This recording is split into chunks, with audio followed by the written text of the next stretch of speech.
Hello, I'm Russell Rowland. This is The Song of Roland, a podcast about American culture. And today I'm going to talk about my favorite Western films.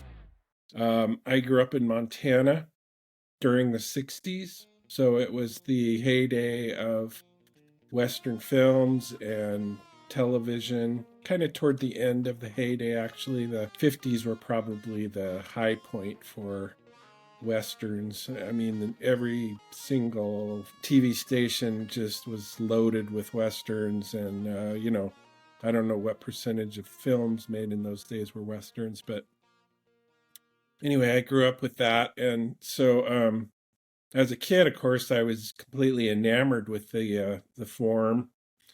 And then I grew older and ended up living in a lot of different places and came to see the Western from a different perspective. And I talk about this a lot in my latest book, Be a Man Raised in the Shadow of Cowboys. I talk a lot about how those films and TV shows sort of formed my perspective about how to deal with life as a man.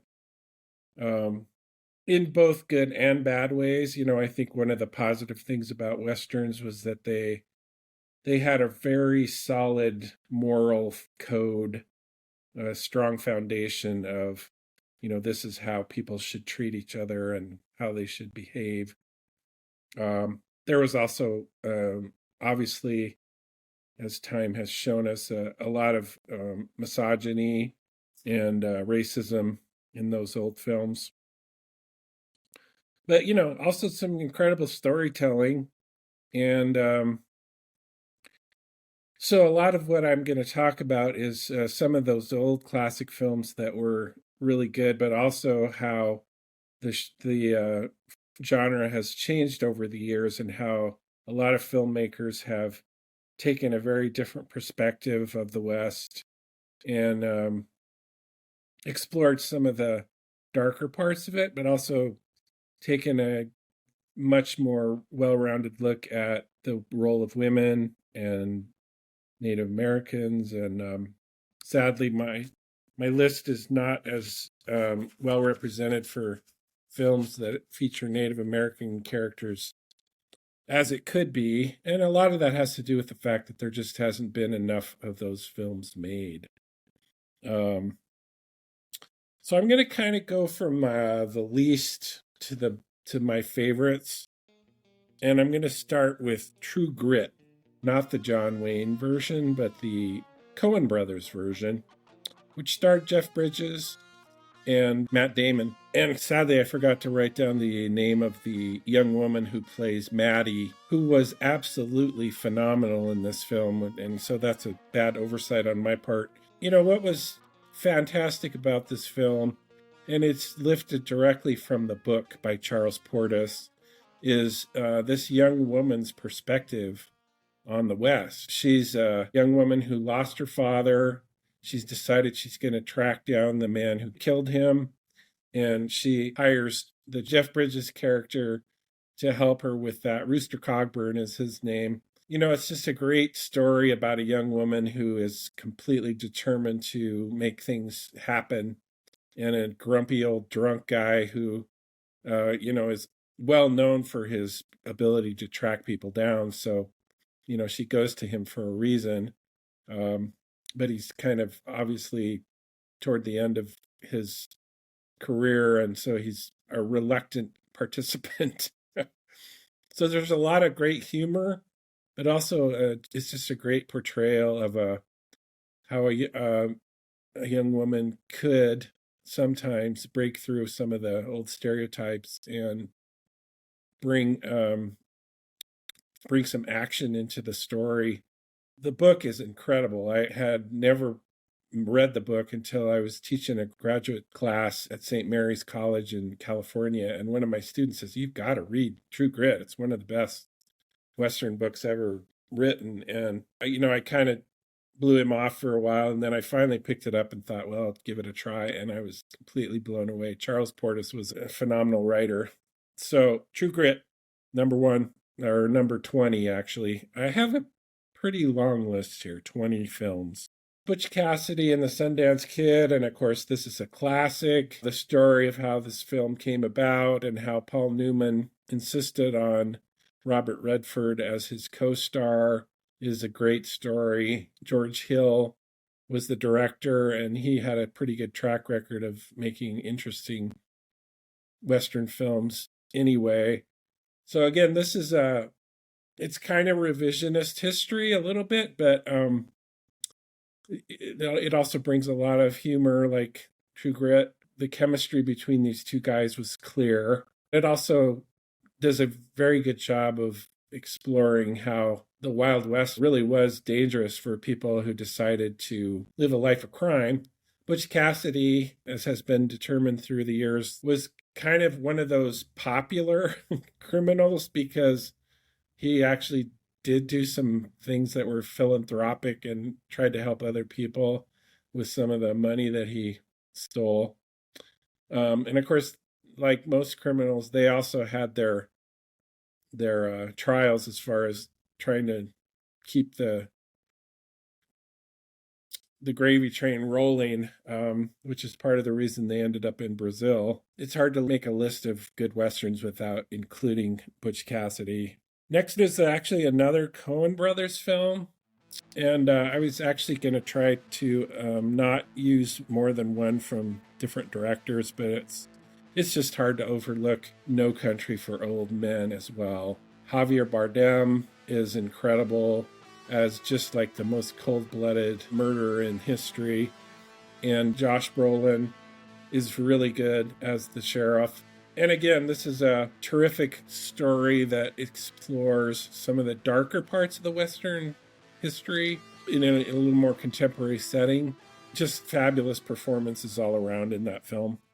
Next on the list is The Assassination of Jesse James by the Coward Robert Ford. I've wondered why this film didn't do better. It's got an amazing cast. Brad Pitt plays Jesse James. Ben Affleck's brother Casey plays Robert Ford. The best part about this film is that it does a really good job of showing how a small group of outlaws who are, worked together for quite some time, including Jesse James's brother Frank, develop this paranoia among the group, like they don't really fully trust each other. So there's always this kind of jockeying for position and wondering who's stabbing who in the back. And of course that's eventually the catalyst for this story is that Robert Ford does kill Jesse James, shoots him in the back. I thought this was one of Brad Pitt's better performances, and I'm a big fan of his anyway. But yeah, he was really good in this film as a guy who's, kind of got a tenuous hold on his leadership in this small band of outlaws. And Casey Affleck was also incredible. In fact, I think he was nominated for an Oscar for this role. The next one is a Sergio Leone movie, but it's not one of the Clint Eastwood ones, although I'm a big fan of the Good, the Bad, and the Ugly too. But Once Upon a Time in the West was Sergio Leone's best film, in my opinion. And part of the reason it was so good was that it had Henry Fonda was cast as like the meanest outlaw. Like the opening scene shows him shooting this family, and there's this little kid standing there, the only one surviving. And one of the other guys in his band says, "What are you going to do, Frank?" And Henry Fonda turns to the guy and says, "Well, now that you've said my name, I don't have any other choice." And he turns back and shoots this kid. So they establish right away that this guy is just, one of the coldest blooded killers and outlaws in the West. It also has a really good cast. Charles Bronson is in this film. And like most of Sergio Leone films, it's got some humor in it as well.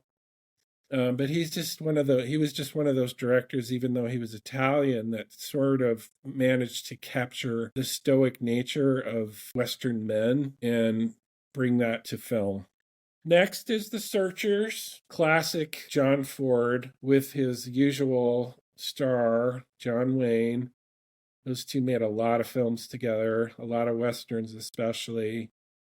But this one had a little different twist to it. John Wayne's character in this film, and I should have written down his name, but I didn't. But his family is killed by Native Americans, and they kidnap his niece, who's played by Natalie Wood. And so the main character decides he's going to track her down. And it's one of John Wayne's better performances because he plays this guy instead of his usual, like, noble, I'm going to do the right thing here. He's almost kind of psychopathic in this film. Like, he's determined to find this woman, but also to just kill as many Native Americans as he can. Some young dude plays his cousin or something, and he's also good in this. But yeah, this is a John Wayne film, all the way.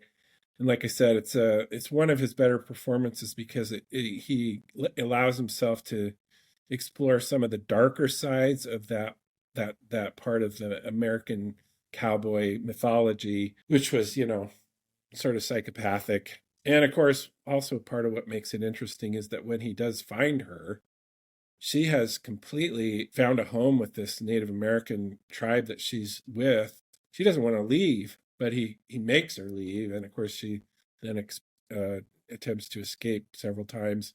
So there's a lot of interesting plot twists in this film. It's just really well made. Next is High Noon. High Noon, of course, stars Gary Cooper, and he's a Montana hero because he grew up in Helena, Montana, which is where I'm not from Helena, but I'm from Montana. Gary Cooper personified the American West in ways that a lot of other actors weren't able to because he lived it to some extent. One of the things that's interesting about that film is that it puts this guy, the sheriff, into an ethical position where he has to decide whether he's going to stay and protect his town from a group of outlaws that are coming into town and just planning to wreak all kinds of havoc, or to leave with his new bride who doesn't want him to stay. So it's a good film about some of the choices that men had to make in those days as far as, whether they were going to try to live up to this code that was kind of unrealistic in a lot of ways, or whether they were going to be able to save their own skin and live out some kind of life with their families. One of the things that made that film really effective was that it was shot in black and white. So some of the shots are just amazing, especially when it comes to the big showdown scene. So next on the list is a film called One-Eyed Jacks. And I just discovered this film about a year ago. I have a good friend here in Billings named Gordon McConnell. And Gordon does this great series at, we have this amazing little independent movie theater here in town that was started as a co-op. And it just is a great little theater. It serves food. You can take food into the theater. And they essentially just show independent films. Occasionally a big budget film will find its way there if it's an interesting one.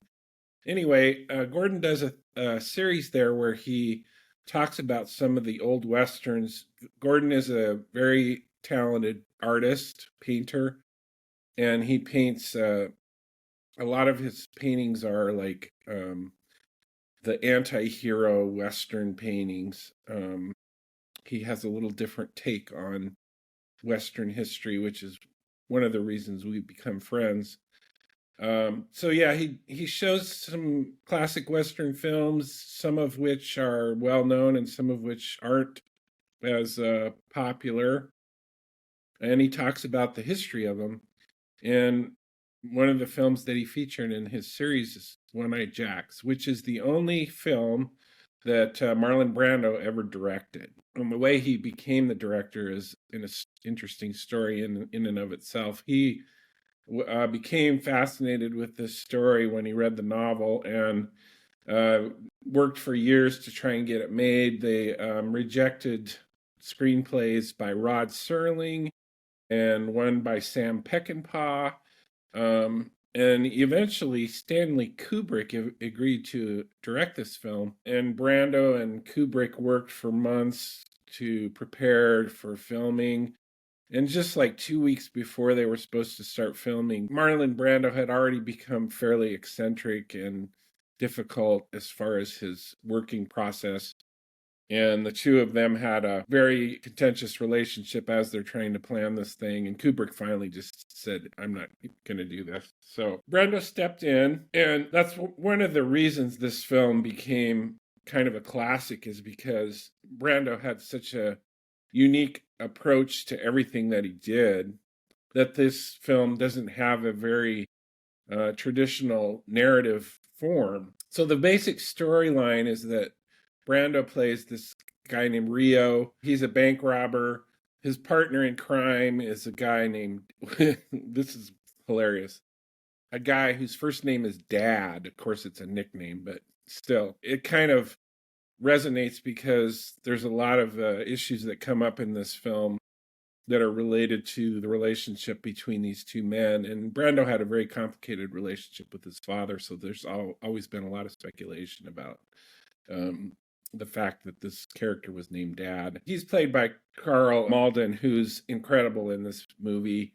He was a frequent collaborator with Brando. They were together in Streetcar Named Desire. So they rob this bank. They escape, but they're tracked down and trapped on this hillside. They know about this place they might be able to go to get some horses to escape, but they realize that one of them has to stay where they are. Malden goes to get the horses, and he takes the money and bolts. He leaves Brando stranded, surrounded by all these law enforcement people.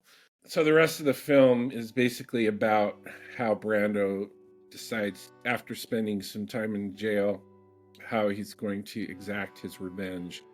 But it's because of Brando's direction and because of the approach that he took toward acting.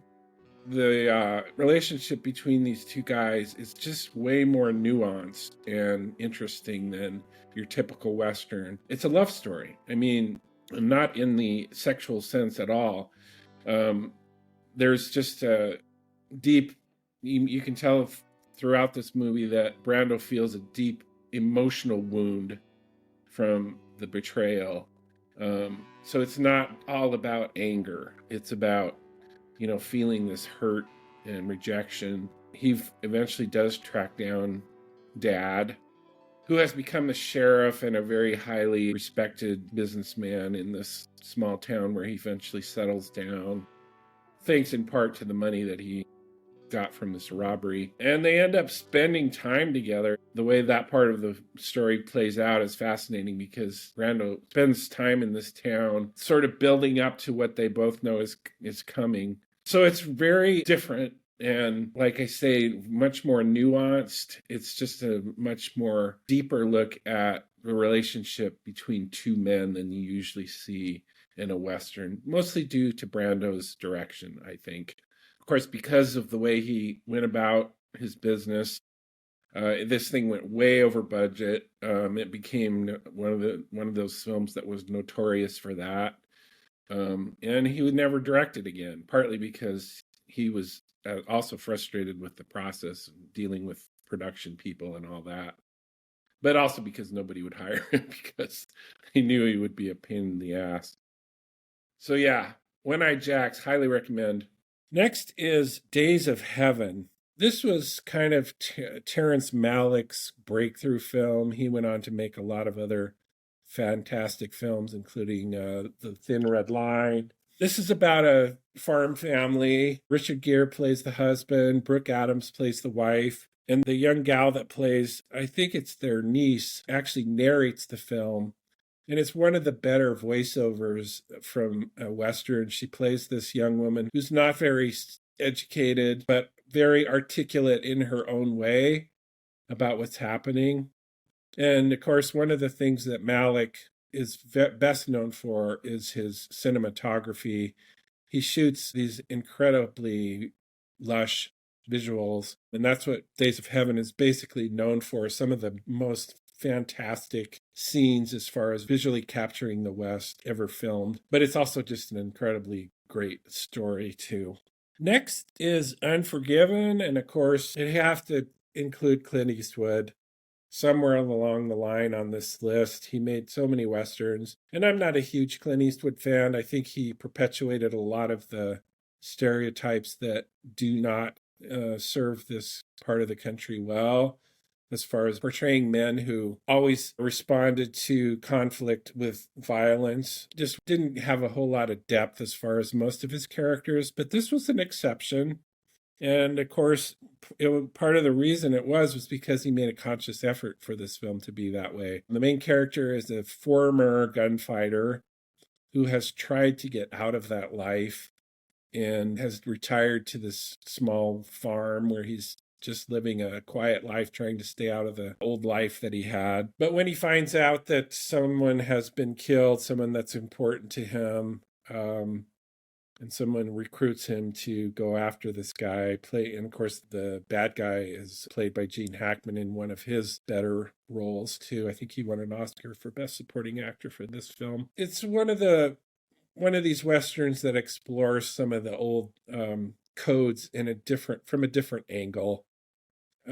This man is struggling with trying to find a new way and to live, but he also feels an obligation to try to find some justice for this person that was killed. I think it won Best Picture. I can't remember for sure, but I definitely think it's one of Clint Eastwood's best films, and also obviously one of the best Westerns ever made. Now we're going to get into some more contemporary films. A lot of these are directed by women, which I think is also a very good trend that we're seeing as far as films made in the West. And this next film is one of them that's directed by a woman, directed by Chloe Zhao, who has gone on to direct Nomadland, starring Frances McDormand. And she also directed the film that's just coming out called Hamnet, which is the story of Hamlet, or Shakespeare and his wife. And I'm really looking forward to seeing that film. But the film that I'm talking about today is The Rider. This is a film starring a guy named Brady Janro. It's about a bull rider who suffers a severe head injury, so he has to retire from bull riding. The most interesting thing about this film is that Brady Janro was a bull rider who suffered a head injury and had to retire from bull riding. So he's basically playing himself. A lot of the guys that play his bull riding friends in the film are also actual bull riders, including one guy who's severely crippled from his bull riding days. He suffered a debilitating injury. It's a really great film about how a guy who has had this identity all wrapped up in his macho Western role as a bull rider has to find a new way in his life. And some of Brady Janro's family members also play his family members in this film, including his sister, who plays the sister, obviously.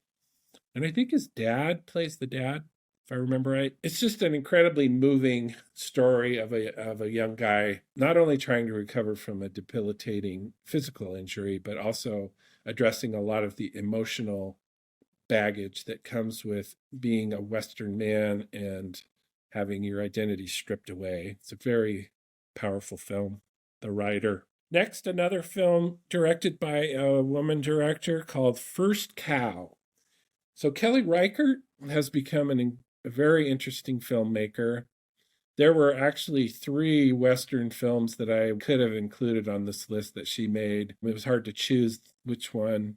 One of them was called Certain Women, which was kind of Lily Gladstone's breakthrough film. That was a film shot in Montana that explored several different storylines from several different perspectives of different women. Michelle Williams was also in that film. I think Laura Dern was also in that film.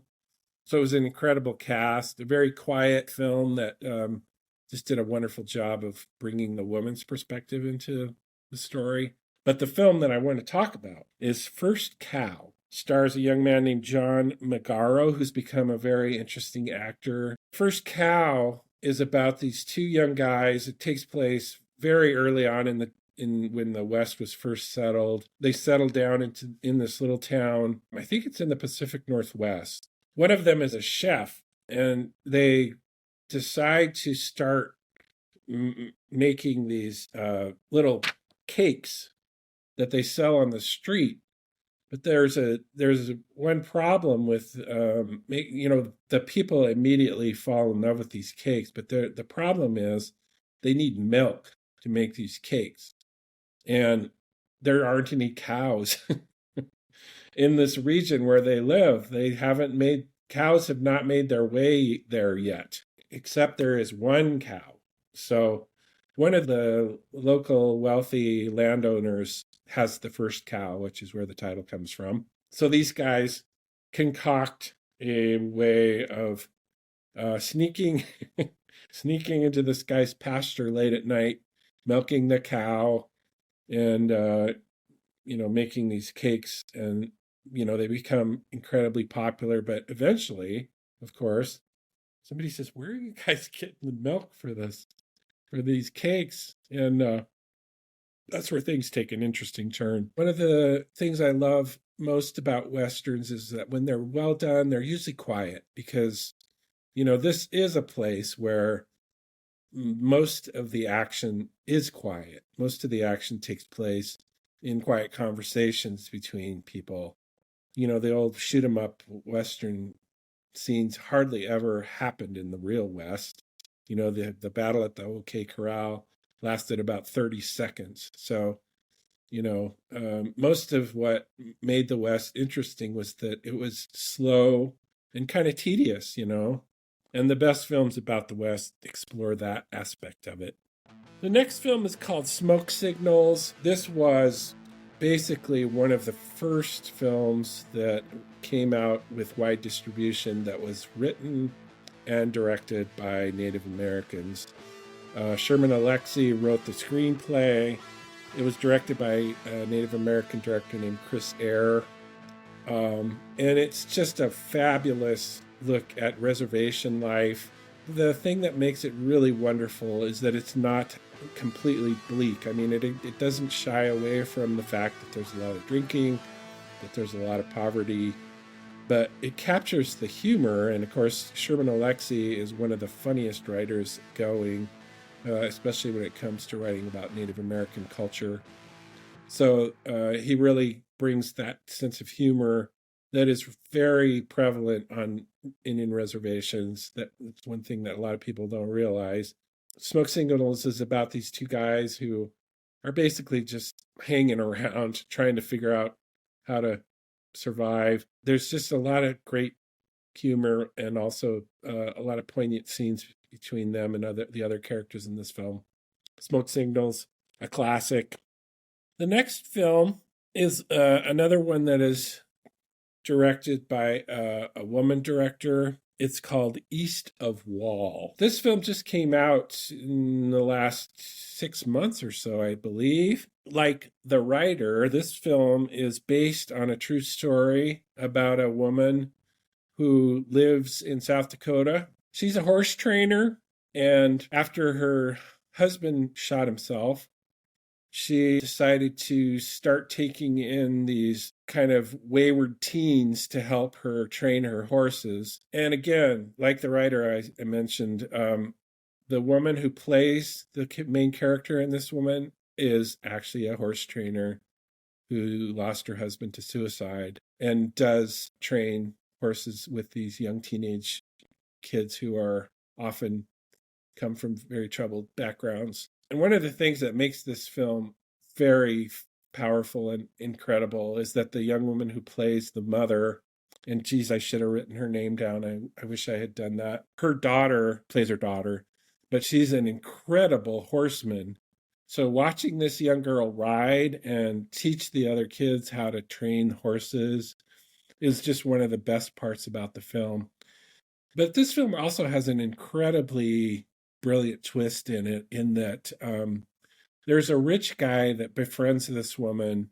He sees some of her horses at an auction and recognizes immediately what an incredible horsewoman she is and how good she is at training horses. So he offers to help her financially, because it's clear that she's struggling. She's selling horses for way less than they're worth. But instead of turning this into like a white savior, she's white too, so that doesn't make sense. This male savior who's going to save this woman, they do form this partnership. And, eventually he tries to take over and basically run the whole thing. At that point, of course, you automatically think there's going to be this romance that develops between them two, which never happens. So it's an interesting veering away from the expected narrative that we've seen so many times in these kinds of films. Instead, she uses the help that he gives her to establish her own identity and her own business, and she breaks away from the old stereotype. It's just a beautifully made film, and again, visually, absolutely stunning, especially some of the scenes with the horses. Next, it's another film directed by a woman. This one got a lot more attention than a lot of these others did. It's called The Power of the Dog, and the reason that film got a lot of attention was because it was directed by the brilliant Australian director Jane Campion, who won Best Director for The Piano. She's kind of a maverick as far as not sticking to a certain, style. She likes to do different things. And, I need to mention my friend Alan Weltzine, who has played a huge role in reviving the career of the man who wrote The Power of the Dog, whose name was Thomas Savage. He grew up in Dillon, Montana. He was a gay man who ended up spending most of his life on the East Coast, but he wrote almost exclusively about Montana. It just wouldn't leave his blood, obviously. Power of the Dog, incredible performance by Benedict Cumberbatch. He plays a young guy who's inherited the ranch where he grew up, along with his brother, who's played by Jesse Plemons, and he's also incredible in this film. But the Cumberbatch character, he does not want to be there. He obviously sees himself as a cultured man. Of course, he's also closeted, which is part of what makes this story impactful. He's so angry, and it's barely contained. But he's also, good at his job. So he and his brother have this very tempestuous relationship, but they also manage to keep the ranch going. It's just a powerful story of a man struggling with himself and his anger affecting everyone around him. All the performances in this film are incredible. Jesse Plemons' real life wife, she plays his wife in this film as well. Great performances all around. Next is a little bit older film called Lonely Are the Brave. This is a film that's based on a book by the guy who wrote The Monkey Wrench Gang, Edward Abbey. And it's directed by a guy named David Miller, who didn't do a lot of films that did very well. But this film starred Kirk Douglas, and by all accounts, it was his favorite role ever. He plays this guy who's stuck in the past. He's worked on ranches his whole life, and he still has the old cowboy mentality. This film was shot in the early 60s, so it was really way ahead of its time. Jenna Rollins plays a young woman who's in love with this guy. And of course, Jenna Rollins is always incredible. This was one of her earlier starring roles. But Kirk Douglas is really the driving force that makes this film great, because he's just so deluded about his role in the world. There's this incredible scene where he's trying to ride his horse across, he doesn't even have a driver's license, so he's trying to ride his horse across a freeway. And it's just a great symbol of, a guy who's stuck in a world that he doesn't understand or want to understand. The next film, again directed by a woman. The director's name is Maggie Greenwald, and the film is called The Ballad of Little Joe.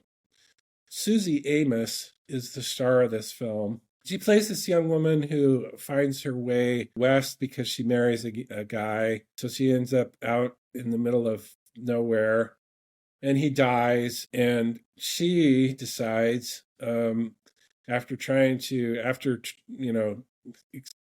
experiencing some pretty awful things from some of the men in the region, she decides to move to a different town and disguise herself as a young man. Susie Amos is amazing in this film. Even though she's this very slight redheaded woman, she does a very believable job of turning herself into this little guy who's just as tough as he needs to be to survive. Susie Amos just does an incredible job of capturing a woman who's and I think this was based on a true story, if I remember right. They actually didn't discover that she was a woman until she died. It's very well done. Next is Shane. Shane is a classic. Shane is one of my favorite movies ever made. It's directed by George Stevens, who directed a lot of great Westerns. He directed Giant. Alan Ladd plays the main character in this film. And he's a drifter who ends up showing up at this ranch, this young family who's struggling to get by in the middle of nowhere. They have this tiny little ranch that's just big enough to make a living on. And of course, the bad guys are this neighboring ranch where the owner wants to swallow up all the smaller ranches around. So the owner of this ranch is working hard to try to rally all of the other small operators that are living in the same area to fight this guy. And Shane shows up, and of course he's a famous gunfighter who, kind of like the guy in Unforgiven, is trying not to reveal who he is, but somebody recognizes him, and before he knows it, he gets caught up in this conflict that's happening in this community, and there's no way of avoiding becoming involved. One of the most powerful closing scenes ever, when Shane rides off and the young boy who is the son of the ranch family and has become completely enamored with Shane is, calling to him, waving goodbye. Just very sad. Classic. Wonderful film. And actually, the screenplay was written by one of the best writers from Montana from that period anyway, A.B. Guthrie, who wrote a couple of books that were made into Westerns. The films were not as good as the books. The Way West, especially, was an incredible book. Kirk Douglas, again, bought the rights for The Way West and The Big Sky and made them both into films that were really just not that great. But good, a good writer. So he wrote the screenplay for this one. Next is Lonesome Dove, which, as you probably know, is not a film but a series. In my opinion, the best miniseries ever made, especially about the West. Tommy Lee Jones and Robert Duvall play a couple of guys who are leading this group of cowboys taking a herd from Texas up to Montana. They eventually end up in Miles City, Montana.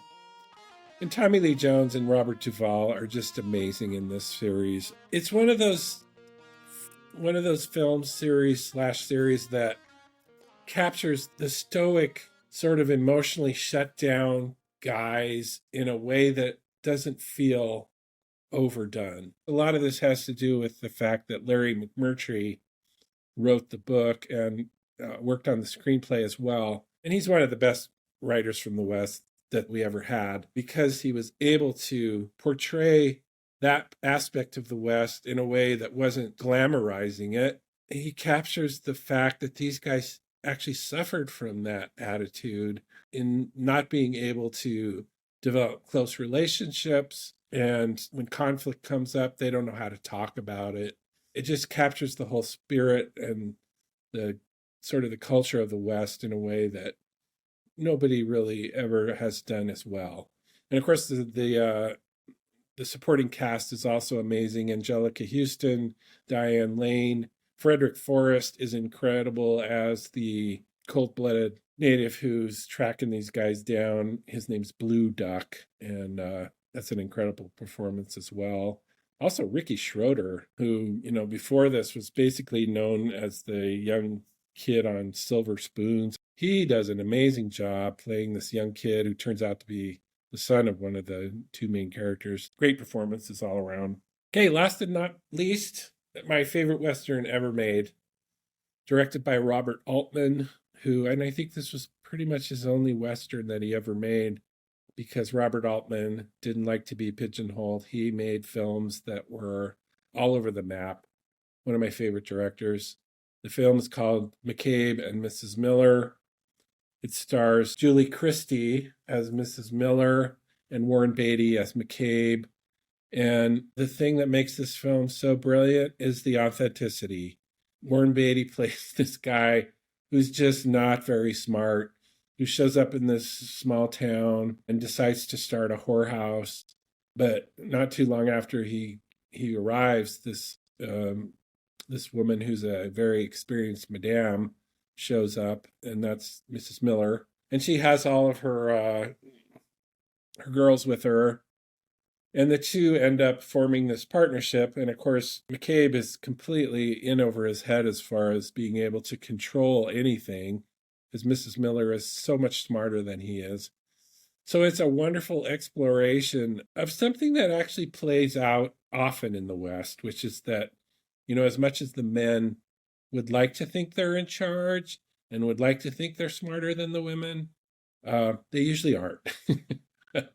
And this film captures that perfectly. Beatty and Julie Christie, their performances are absolutely incredible.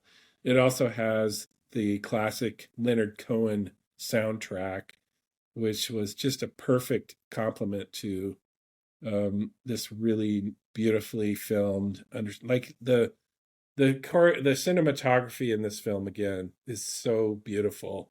It's constantly blurry, so everything feels so much colder. The colors are muted. Just beautifully shot, beautifully written, and perfectly performed. McCabe and Mrs. Miller, perfect Western film. So that's my list. 20 Western films that I really admire.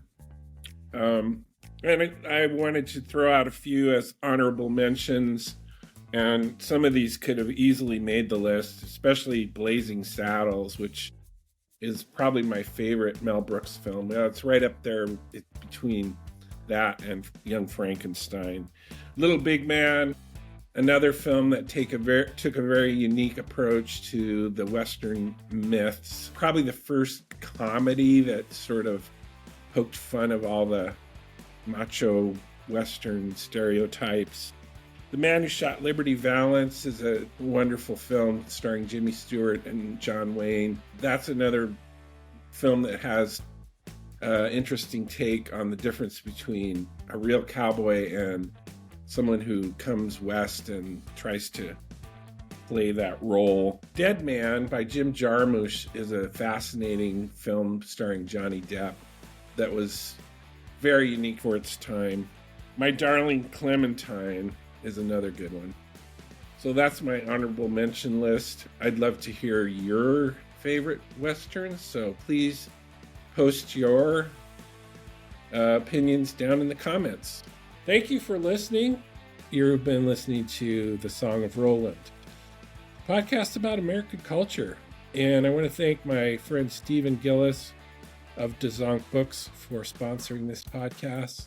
My friend Tiffany Hauk is a wonderful producer, and my son Fletcher provides the musical transitions for this podcast.